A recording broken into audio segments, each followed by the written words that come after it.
Adakah anda tahu ketika mana malam Isra wal Mi'raj baginda Nabi Muhammad sallallahu alaihi wasallam, ketika mana Nabi SAW sudah diperjalankan oleh Allah Subhanahu taala pada malam Isra wal Mi'raj daripada Masjidil Haram ke Masjidil Aqsa, dan kemudian daripada Masjidil Aqsa Mas'adus Sama', iaitu seumpama lift naik ke langit menembusi 7 petala langit.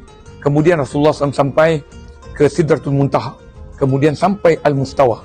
Tahu tak, Nabi SAW ada satu ketika Nabi SAW melihat satu kaum ataupun satu lelaki, gambaran lelaki yang sangat indah, sangat bercahaya.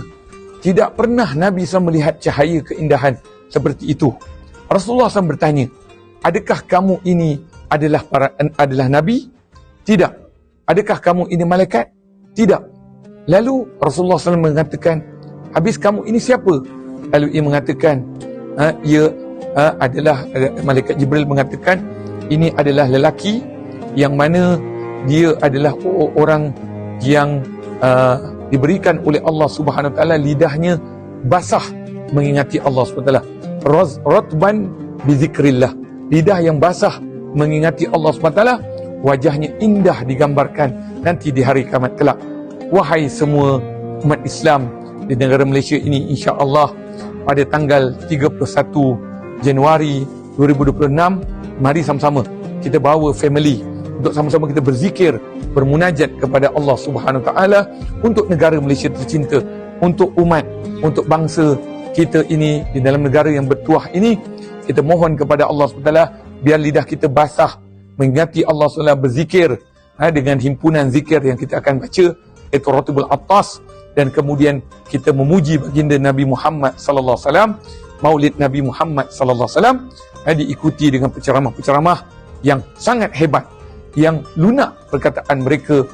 Nabi sallallahu alaihi wasallam bersabda, atakum ahlul Yaman hum aruqu afidatan wa alyanu quluban, al-imanu yamanin wal hikmatu yamaniyah, atau kama qala Nabi sallallahu alaihi wasallam. Hadis ini digambarkan oleh Nabi SAW bagaimana kemuliaan orang Yaman.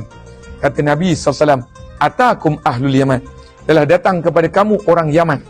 Mereka ini lembut, halus perkataan mereka, tindak tanduk perangai mereka, iman orang Yaman, fiqh orang Yaman, hikmah bijaksana orang Yaman.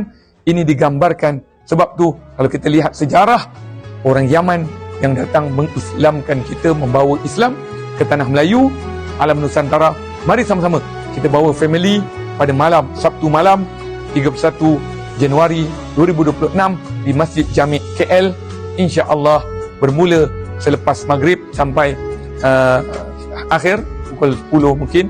Assalamualaikum warahmatullahi wabarakatuh.